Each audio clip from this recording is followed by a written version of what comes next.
வெளியே கசிந்திருக்கும் தம்மை பற்றிய ஒரு சர்ச்சைக்குரிய காணொளி குறித்து அஸ்மின் அலி விளக்கம் அளிக்காத வரையில் பசாத்து கட்சியின் தலைவர் பதவிக்கு அவர் வர முடியாது என்றும் அந்த தகுதி அவருக்கு கிடையாது என்றும் அக்கட்சியின் உச்சமன்ற உறுப்பினர் வான் சைஃபுல் வான்ஜான் தெரிவித்துள்ளார். ஆரம்பத்தில் பெசாத்து கட்சியின் அஸ்மினின் அணியில் தாம் இருந்ததாகவும் அக்கட்சியின் அடுத்த துணைத் தலைவராக வருவதற்கும் அவருக்கு ஆதரவளித்ததாகவும் தாசிக் நாடாளுமன்ற உறுப்பினருமான வான் சைஃபுல் கூறினார்.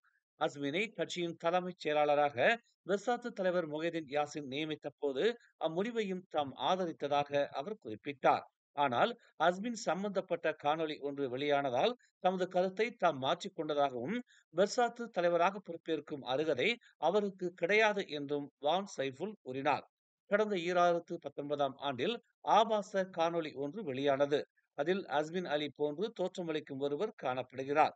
அவ்வேளையில் அஸ்மின் பொருளாதார அமைச்சராகவும் PKR துணைத் தலைவராகவும் பதவி வகித்து வந்தார். காணொளியில் தாம் இடம்பெற்றிருந்ததாக கூறப்படுவதை அஸ்மின் திட்டவட்டமாக மறுத்தார்.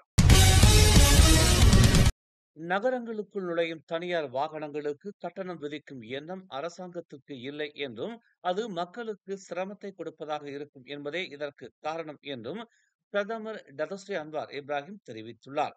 முழுமையான பொது போக்குவரத்து உள்கட்டமைப்பு திட்டங்கள் இன்னும் போதுமான அளவுக்கு இல்லாததால் இப்போதைக்கு கட்டணம் விதிக்கும் நடைமுறையை அமல்படுத்துவது சரியாக இருக்காது என்று அவர் குறிப்பிட்டார். சில நாடுகளில் பொது போக்குவரத்தை பயன்படுத்தும்படி மக்களை ஊக்குவிப்பதற்காக நகரங்களுக்குள் நுழையும் தனியார் வாகனங்களுக்கு கட்டணம் விதிக்கப்படுகிறது என்று அவர் சுட்டிக்காட்டினார். இப்போதைக்கு இந்த திட்டத்தை பரிந்துரைக்க தாங்கள் விரும்பவில்லை என்றும் இது மக்களுக்கு சுமையை ஏற்படுத்தும் என்றும் கோலம்பூரில் கோம்பாக் ஒருங்கிணைந்த போக்குவரத்து முனையத்தை தொடக்கி வைத்து பேசுகையில் அவர் இதனை தெரிவித்தார். மலேசியா மடானி கோட்பாடுகளுக்கு ஏற்ப முழுமையான பொது போக்குவரத்து முறையை உருவாக்குவதற்கே அரசாங்கம் தற்போது முன்னுரிமை அளித்து வருகிறது என்றும் அவர் கூறினார். PKRல் உள்ள அரசியல் எதிரிகள் தம்மை கோபக்காரன் என்று முத்திரை குத்துவதாக அக்கட்சியின் முன்னாள் துணைத் தலைவர் ரவிஜி ரம்லி தெரிவித்துள்ளார். PKR கட்சியில் தாம் ஒரு மோசமானவன் அல்லது பேசுவதற்கு கடினமானவன் என்ற கூற்றுகளை நிராகரிப்பதாக அவர் குறிப்பிட்டுள்ளார். மேலும் இந்த முத்திரை PKR கட்சியில் ஏமாற்றமடைந்த உறுப்பினர்களிடமிருந்து வருகிறது என்று அவர் சுட்டிக்காட்டினார். அவர்கள் தனது அரசியல் நிலைப்பாட்டில் அதிருப்தி அடைந்துள்ளதாகவும் பிரதமரும் PKR தலைவருமான டதஸ்ரீ அன்வார் இப்ராஹிம் பாஸ் அல்லது பெர்சாத்து ஆகியோரிடமிருந்து மாறுபட்ட கருத்துகள் இருந்த போதிலும் தாம் எப்போதும் வெளிப்படையாக பேசுவதாக ரவிஜி வலியுறுத்தினார். மேலும் தாம் கோபப்படுவதாக சொல்வது கட்சிக்குள் இருக்கும் ஒரு சில அரசியல் எதிரிகள் மட்டுமே என்று தாம் நினைப்பதாக அவர் விளக்கினார். அதை தாம் சீரியஸாக எடுத்துக்கொள்ளப் போவதில்லை என்றும் அவர் கூறினார். ஜொஹூர் பாருவின் தமான் பெர்லிங் பகுதியில் நிறுத்தப்பட்ட டெஸ்லா காரின் கண்ணாடியை உடைத்து பண பையை திருடிச் சென்ற சந்தேகத்தின் பேரில் சிலரை தேடி வருவதாக காவல்துறை தெரிவித்துள்ளது. கடந்த வியாழக்கிழமை நடந்த இந்த சம்பவத்தில் 1,00,000 ரிங்கிட் பணம் திருடப்பட்டதாக கூறப்படுகிறது. வியாழக்கிழமை பிற்பகல் 1:34 மணிக்கு இச்சம்பவம் குறித்து 34 வயது ஆடவர் புகார் அளித்ததாக ஜொஹூர் பாரு வடக்கு காவல்துறை துணை ஆணையர் பல்வீர் சிங் மஹிந்தர் சிங் கூறினார். சம்பவம் குறித்து தகவல்கள் முகநூலில் அதிகம் பரவியது. முதற்கட்ட விசாரணையில் வியாழக்கிழமை காலை 10:11 மணி அளவில் இச்சம்பவம் நடந்ததாக தெரிய வந்தது என்று அவர் கூறினார். இது தொடர்பாக விசாரணை நடைபெற்று வருவதாகவும் தகவல் அறிந்த பொதுமக்கள் காவல்துறையை தொடர்பு கொள்ளும்படியும் அவர் கேட்டுக் கொண்டார். ஓர் இரும்பு தடியை கொண்டு நாய் ஒன்றை அடித்தே கொன்றதாக நம்பப்படும் ஆடவன் ஒருவனை போலீசார் கைது செய்தனர்.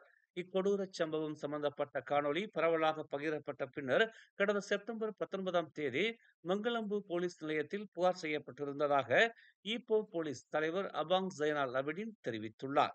விலங்கு கொடுமைக்கான 2015ஆம் ஆண்டு விலங்கு நல சட்டத்தின் செக்ஷன் 29(1)A மற்றும் குடும்ப உறுப்பினரை குற்றவியல் ரீதியாக மிரட்டுதலுக்கான குற்றவியல் சட்டத்தின் செக்ஷன் 506 கீழ் இச்சம்பவம் விசாரிக்கப்பட்டு வருவதாகவும் அவர் கூறினார்.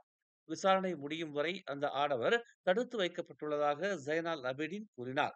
பொது அமைதியின்மையை ஏற்படுத்தக்கூடிய அறிக்கைகள் அல்லது இச்சம்பவம் தொடர்பிலான காணொளிகள் இனியும் பகிரப்பட வேண்டாம் என்று அவர் பொதுமக்களை கேட்டுக் கொண்டார்.